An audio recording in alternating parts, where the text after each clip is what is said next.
Hello everyone, welcome back to another video, and we're going to show you what you can do in Yosemite in 24 hours. Hi, I'm Nikki.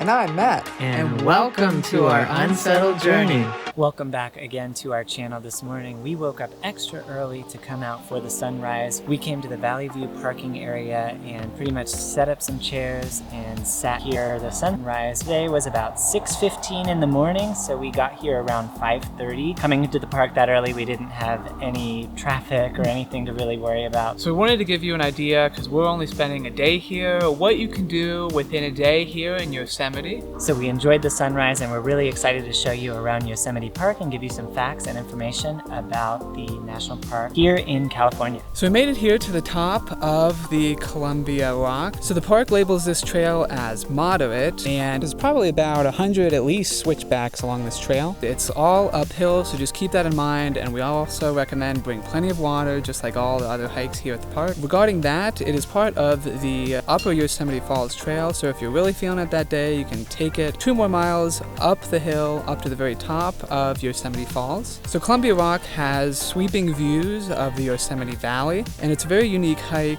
and all its own. It has very picturesque views, so it's definitely worth going to. So this is a pretty simple hike. You gotta get up early for it, especially during the hot days, but it's just one of the many hikes here in Yosemite National Park.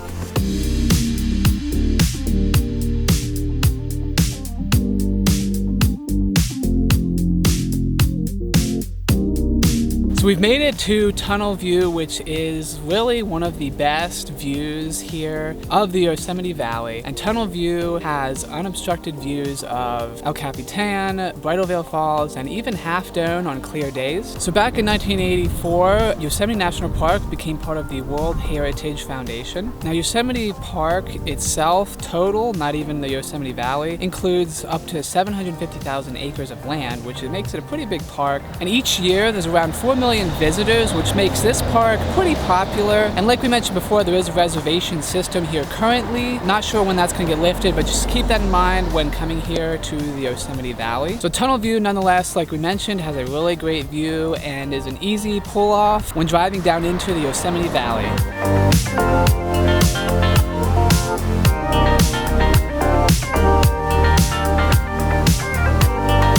Right now we are on the Mirror Lake Trail, which is at the far end of the park. For this trail we parked at the Curry Village parking area because there isn't a very close parking lot to the trailhead, so you do have to walk a bit to get there, but it's about a mile each direction, and Mirror Lake gets its name from the reflection that it gives. When the snow melts from the tops of the mountains, it creates a pretty big pond. The reflection of the surrounding mountains gives you that name, Mirror Lake. But this late in the summer, I'm not sure what we will see or if there will be much water in there because it does tend to dry up, but we are on the hike anyway. This is listed as an easy hike for Yosemite, so we wanted to take a break from the steeper hikes and just go easy on this one. So far it seems pretty flat, but we'll give you more information whenever we get there. We made it to the Mirror Lake, and as we expected, it is completely bone dry this late in the summer. Whenever the snow stops melting from the tops of the mountains is when it starts to evaporate and get completely dry. Now you can see the giant rock behind us. There is some discoloration, and that is actually the line where the water usually is, so we are pretty much standing what would be underwater. But this late in the summer, again, it's kind of dried up. You can take the paved kind of road where a lot of the bikes go. We saw a lot of people on there, or the other trail is more rocky, and we just had a small incline, but overall really easy hike. Now, if you want to visit in a better time when you can actually see the water, we would suggest coming in the early spring. That way the winter snow is just beginning to melt and creating a really nice lake for you to view and see that glassy surface that makes it known as the Mirror Lake.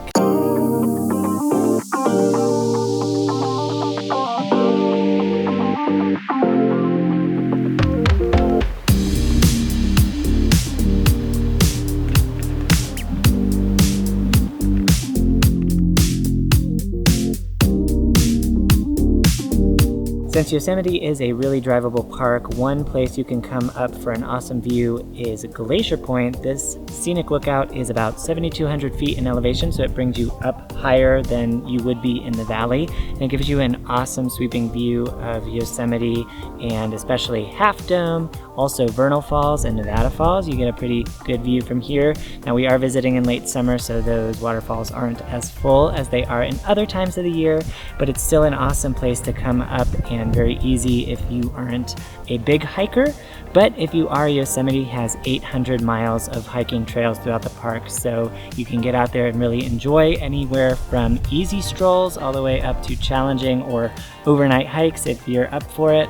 They also have plenty of bike rentals and bike paths that you can take if hiking isn't your thing, or if you just want to step up and do some bike riding around the park. It is a great area for that as well. So if you actually really are into hiking, you can actually hike right up to Glacier Point. It's about a 4-mile hike and it is very strenuous. So just keep that in mind, bring plenty of water as always. But you can also drive up here as well, which is pretty easy. All you have to do is just take the hour drive from the valley floor up here to Glacier Point. And this is by far, hands down, one of the best spots to catch a sunset or a sunrise. So if you are coming here for that, you might want to come early to get a good parking spot and catch the beautiful sunset. We did make it over to the visitor center here at Yosemite down in the valley, and they have kind of an outdoor information station with a ranger there available to answer any questions. Nearby the information center, they also have a gift shop, of course, and a area to eat as well. Now the gift shop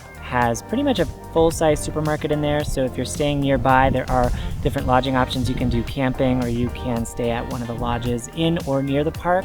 So they have kind of a full-service grocery store right within the gift shop as well. So if you're doing some groceries or need something for your kitchen, or even a grab-and-go sandwich for lunch, they've got everything that you need down there at the visitor center, and plenty of information as well. Water refill stations, bathrooms all over, so it's a pretty well-equipped national park. So this concludes so Glacier Point is our final destination here, with spending 24 hours in Yosemite Park. We were able to catch some of the sunrise earlier this morning. That was down in the valley. We would love to stay up here, but we have a drive to our next destination, unfortunately. So these are just some of the things you can do here on a day trip to Yosemite National Park.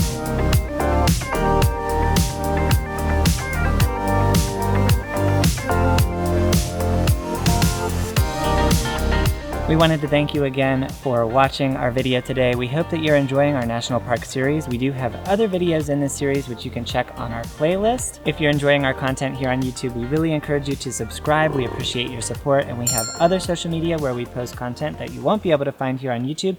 Links to our Instagram, Patreon page, and TikTok will be down below, so you can go follow our adventures all over the United States. Right now we're on a really huge road trip, so again, we appreciate the support, and we will see you in next week's video. Bye.